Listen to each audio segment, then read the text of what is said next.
Hello बच्चों, मेरा नाम है आदित्य। ठीक है, और मैं एज ए केमिस्ट्री टीचर हूँ, जो कि लास्ट मैंने 5 ईयर से मैं केमिस्ट्री बच्चों को पढ़ा रहा हूँ।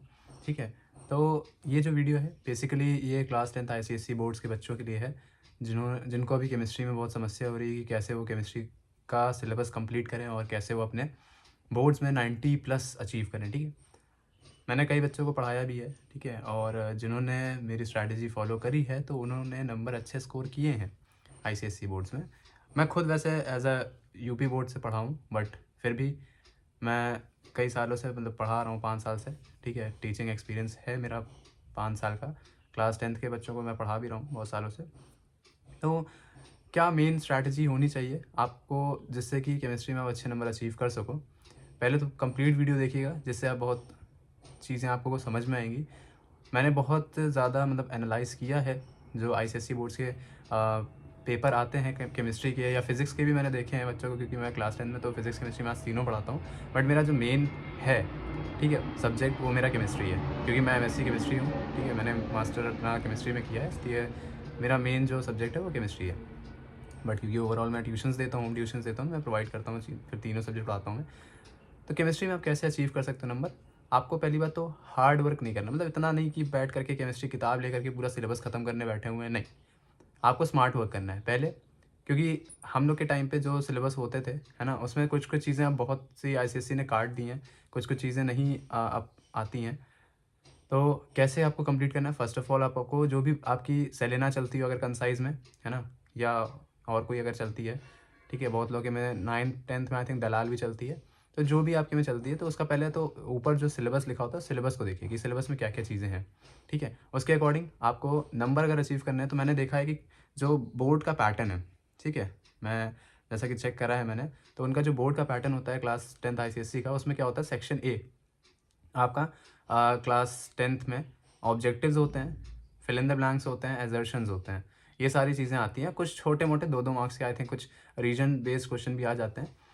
सेक्शन बी जो होता है वो सबसे इम्पोर्टेंट चीज़ है, उसमें 40 मार्क्स का वो भी कवर करता है, और उसमें ही आपके जितने भी चैप्टर्स हैं उससे रिलेटेड क्वेश्चंस होते हैं। ठीक है, मैंने अभी तक जो जितने भी मैंने क्लास आई थिंक 2025, 2024, 23, 22, क्योंकि आपका सेमेस्टर वाइज हुआ था। फर्स्ट सेमेस्टर में आपके मल्टीपल अलग आए थे, और फिर जो सेक्शन बी था वो बाद में हुआ था, मतलब हाफ ईयरली जो होता है, तो उसमें आपके बोर्ड्स ने क्या किया था, क्योंकि कोरोना के बाद वहाँ पे थोड़ा सा चीज़ें चेंज की गई थी, तो सेमेस्टर वाइज कर दिया गया था।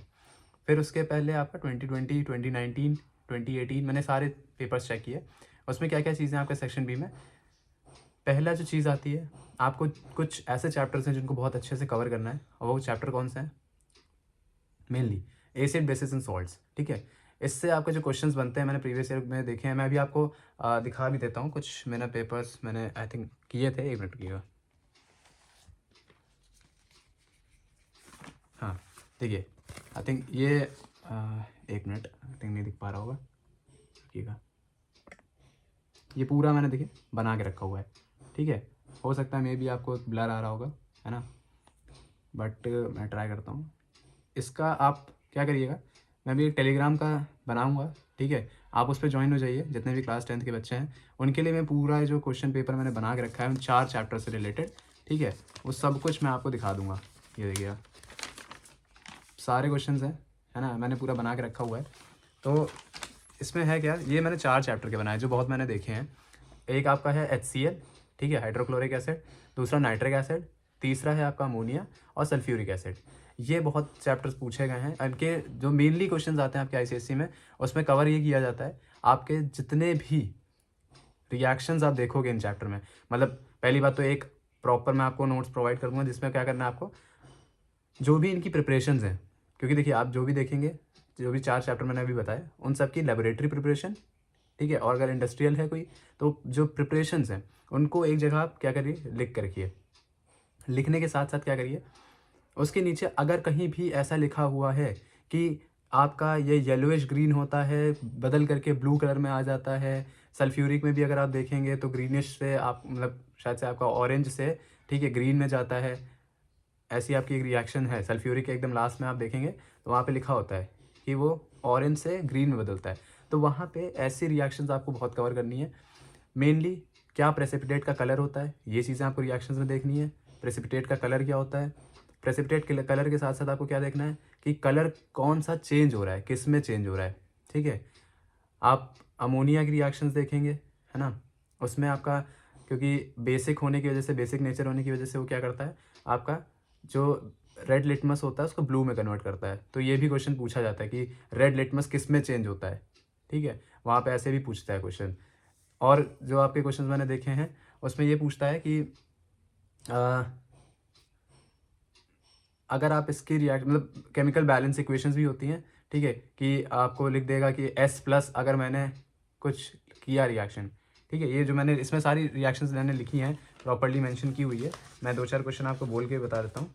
जैसे एक रिएक्शन आपकी जो मैंने देखी है, ठीक है, उसमें लिखता है S+ concentrated HNO3, S+ concentrated H2SO4। अगर ऐसे रिएक्शन करते हैं तो क्या प्रोडक्ट आपका देता है, ठीक है। और एक क्वेश्चन पूछता है आपका एसिड बेसिस एंड सॉल्ट्स है, वो क्या पूछता है मेनली। अगर आप ये 4-5 चैप्टर जिनको आपने अच्छे से कर लिया तो मैं कंफर्म कह रहा हूँ आपके 90+ तो आने ही आने, ठीक है। बाकी मैं सारे चैप्टर्स का भी बताऊंगा कि क्या कैसे कैसे आपको तैयार करना है, पीरियोडिक टेबल में आपको क्या करना है, मेटलर्जी में क्या करना है, ठीक है, सबके मैंने एनालाइज करके मैं बताऊंगा आपको।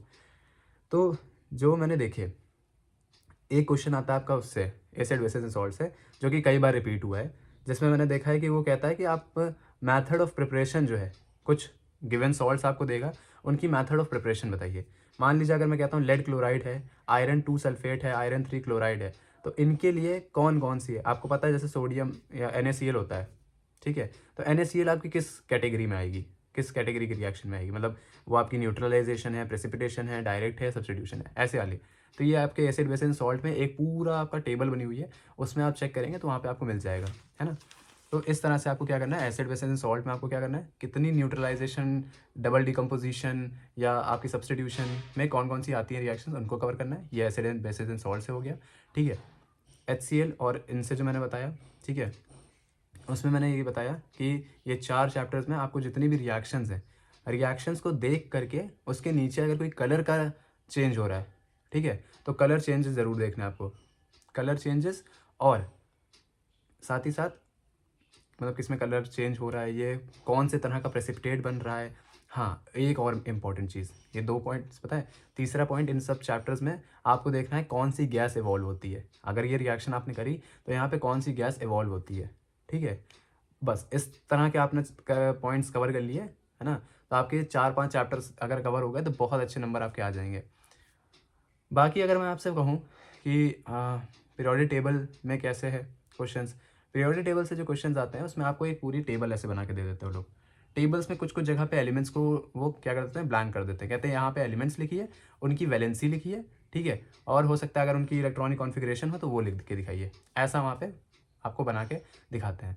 बाकी आप मेरा टेलीग्राम जो चैनल है मैं यहाँ पे नीचे लिंक लगा दूँगा, ठीक है। बाकी आप डिस्क्रिप्शन में भी जा करके मेरे पेज पे, उस पर इंस्टा का जो मेरा जो अकाउंट है, ठीक है, यूट्यूब का चैनल है, उसके चैनल के डिस्क्रिप्शन में जाइएगा तो वहाँ पे आपको मिल जाएगा। वहाँ पे मैंने क्लास 11-12 के लिए भी लगा के रखा हुआ है, आपके 10th के लिए भी लगा दूँगा। वहाँ पे मैं सारे आपको प्रीवियस क्वेश्चन पेपर प्रोवाइड कर दूँगा, ठीक है, और जो जो रिपीट हुए हैं या किस तरह का पैटर्न है वो सब आपको वहाँ मिल जाएगा।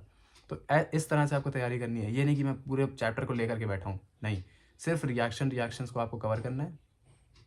मैंने बता दिया कौन से तरह का प्रेसिपिटेट, अगर कहीं आपको लाइन दिख रही है कि भाई ये प्रेसिपिटेट बनता है इस रिएक्शन में, ठीक है, तो प्रेसिपिटेट का कलर याद रखिए, वाइट प्रेसिपिटेट बन रहा है, जिलेटिनस बन रहा है, ठीक है, कैसा बन रहा है ये, और आपकी कौन सी गैस इवॉल्व होती है, ये सारी चीज़ें बस इतनी कवर करिए, आपको 4-5 चैप्टर जो मैंने बता दिए, ठीक है, आपके अच्छे खासे नंबर अचीव हो जाएंगे। ओके, बाकी अगर आपको चीज़ें और देखनी है तो मैं भी इसके बाद, ठीक है, आपका रेगुलर एक लाइव स्ट्रीम कर दूंगा या फिर मैं वीडियोस अपलोड कर दूंगा जिसमें मैं पूरा चीज़ें आपको बता दूंगा चैप्टर वाइज कि इस चैप्टर से ये आ रहा है, इस चैप्टर से ये आ रहा है, इस तरह से आपके नंबर जो होंगे बहुत अच्छे आएंगे, ठीक है। बाकी ज़्यादा कुछ लोड लेने की ज़रूरत नहीं, केमिस्ट्री को सब बहुत ज़्यादा बना देते हैं कि बहुत हुआ है उसका, बहुत ज़्यादा चीज़ें हैं, बट नहीं, ऐसे कुछ नहीं है, ठीक है। बस इतनी चीज़ें आप कवर करिए, आपके नंबर डेफिनेटली अच्छे आएंगे, ठीक है। अगर आपको लग रहा है और अगर आपको अचीव करने हैं तो पहले तो आप क्या करिए, अपने मन में बैठाइए कि मुझे 90+ लाने हैं, 90+ लाने हैं, ठीक है। तो उसके लिए अपना जो भी डेस्क है आपकी, उस डेस्क के सामने आप क्या करिए 90+ लिख करके चिपका लीजिए, रोज़ उसको देखिए कि मुझे 90+ लाने ही लाने हैं। और ये नहीं कि सिर्फ केमिस्ट्री की बात कर रहा हूँ, फिज़िक्स में भी ऐसे और ये तो मैंने सेक्शन बी के बारे में पूरा बताया। सेक्शन ए में क्या करना है? सेक्शन ए में अगर आपको नंबर लाने हैं, या तो आपको चैप्टर की बहुत अच्छी नॉलेज होनी चाहिए कि हाँ, आपने चैप्टर बहुत अच्छे से रीड किया था, मैंने क्लास में समझा था, या यूट्यूब से मैंने किसी का लेक्चर देख करके बहुत अच्छे से समझा था, वो चीज़ें आपकी हैं। आपको एक काम करना है, आपकी जो भी कंसाइज़ है या जो भी बुक है आप जिससे पढ़ते हैं, उसके पीछे जितने भी आपके ऑब्जेक्टिव्स हैं या एजर्शंस हैं, उनको याद कर लीजिए, ठीक है? या चैप्टर रीड करके जब आप खुद से टिक करोगे, आपको खुद याद हो जाते हैं, है ना? मैं जिन बच्चों को पढ़ाता हूँ, उनको भी मैं यही चीज़ें कहता हूँ कि जो भी चैप्टर आपने पढ़ा है, पढ़ने के तुरंत बाद उसके पीछे की लॉन्ग आंसर, शॉर्ट आंसर को मत देखिए, ठीक है? बट हाँ, उसके जो ऑब्जेक्टिव्स हैं, फिल इन द ब्लैंक्स हैं या असर्शंस वाले क्वेश्चंस हैं, ठीक है? उनको डेफिनेटली आप वहाँ पे तुरंत वहाँ पे लगा लीजिए, जिससे चैप्टर के पढ़ते ही आप अगर वो करेंगे, तो आपको पूरा याद चीज़ें वो चीज़ें याद हो जाएँगी, ठीक है? बस इतनी ही चीज़ें करिए, आपकी केमिस्ट्री में डेफिनेटली नंबर आ जाएँगे, ठीक है?